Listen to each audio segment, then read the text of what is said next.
Yes, you read the headline right. Elon Musk's DOGE directly destroyed my job. I was an Americanore fellow.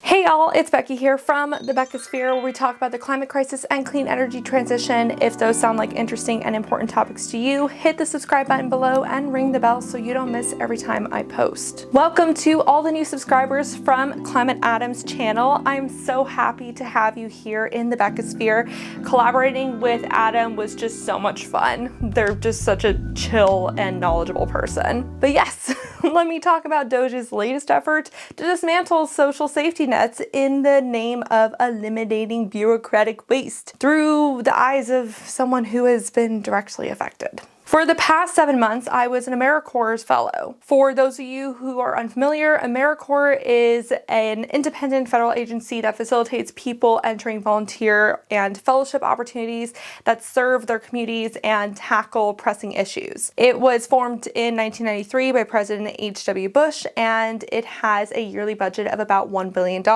which is a small drop in the federal bucket. And according to Americanore's website, each dollar invested in the agency produces around $3 to $34 in return in investment. And that's because the tens of thousands of Americanore workers teach kids, run school gardens, conduct disaster relief, improve transportation safety, work with veterans, and further cities' climate mitigation and resiliency efforts, all for the living stipend low enough that we still qualify for food stamps.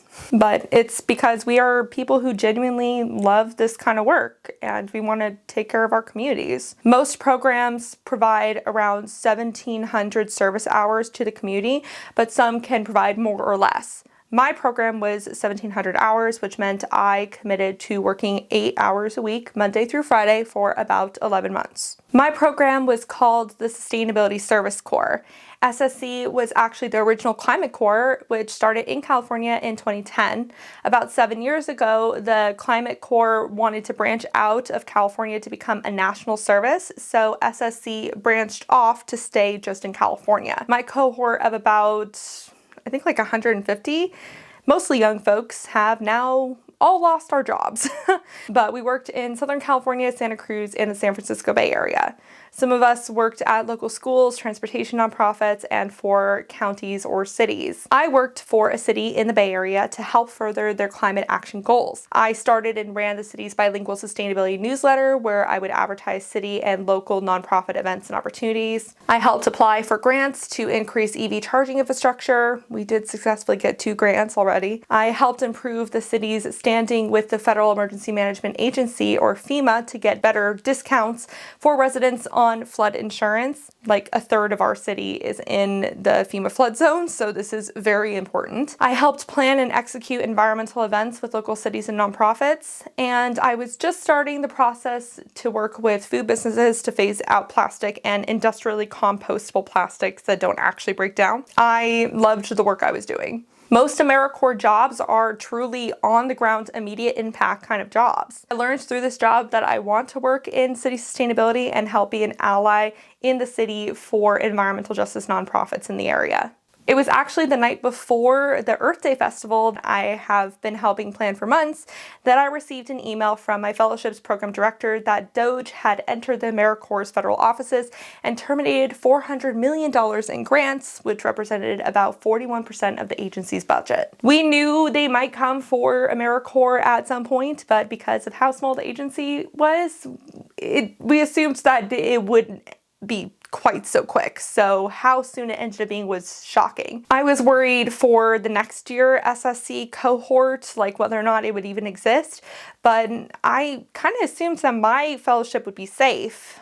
I still kind of thought that even after that email, because surely the money for my fellowship had already been allocated, right? The next morning, I woke up early to head to the Earth Day Festival site. It was an amazing event, by the way, a beautiful collaborative effort between 2 Bay Area cities and several environmental nonprofits. We filled the whole community campus cafeteria, senior lounge, and front patio with tabling, local environmental and clean energy groups. We joked that if people didn't show up, that it would just turn into a local environmental summit, because Us environmental folks love talking to each other. But it was busy the whole time. The back patio was filled with games and crafts. Food stands took over the side patio. The mayor of one of the cities hosted a tree planting session.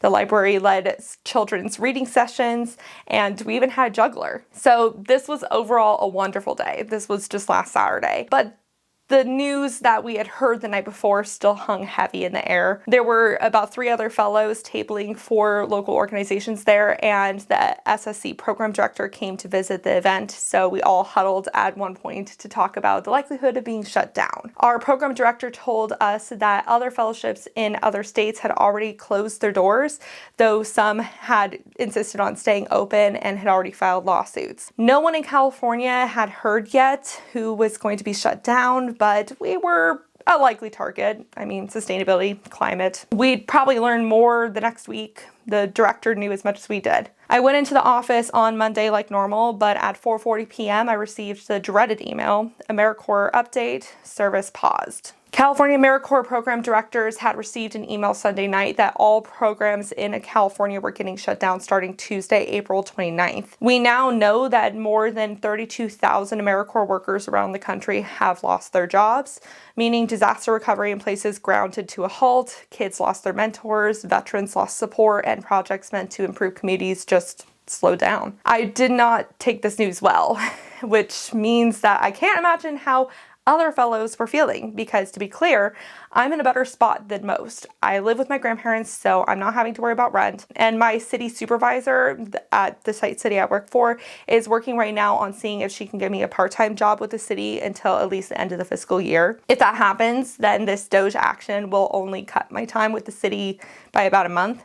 Us fellows learned on a long Zoom call yesterday that the SSC has chosen to freeze our fellowship, which means that if the Trump administration does undo this action, then we can start back up right where we left off rather than having to rehire everyone. I think my fellowship can stay frozen like that for maybe like 30 days. I'm not totally holding my breath, but if I just have like a part-time job, then I can at least stay in the fellowship to try to wait it out. Because sometimes idiotic moves do switch course, especially if there's been a lot of outrage. In my opinion, and in the opinion of more than 20 state attorney generals at this point, terminating Americanore funding that has already been allocated through contract is illegal. The government has provided no reasonable justification for canceling these contracts past, quote, "It has been determined that your award no longer effectuates agency priorities." Whatever the hell that means. It's also not just blue states that are suing. For example, Alabama and Wyoming also had all of their Americanore funding cut. But if it doesn't get reversed,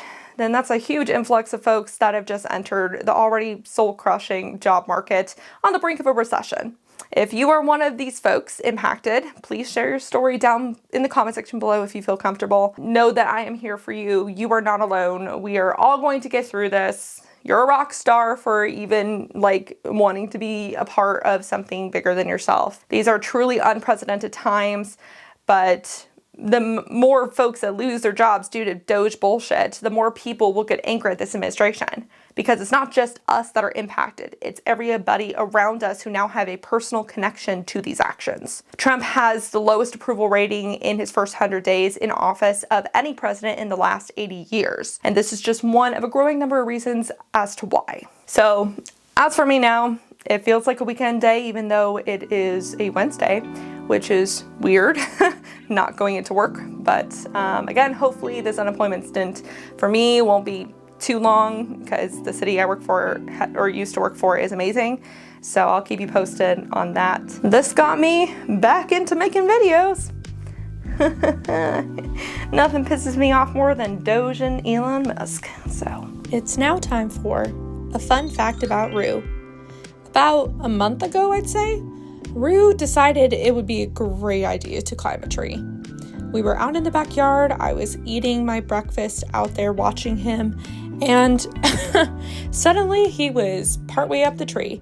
He ended up getting about 35 feet up, and then he was enjoying himself until he realized that that liquid amber was straight up and down, and there was no way for him to get down.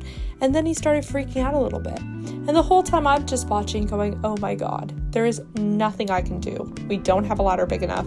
Like, I called 911 basically. I was like, hey, my cat is in a tree. who should I contact? They're like, oh, okay, we'll patch you over to the fire chief or something like that.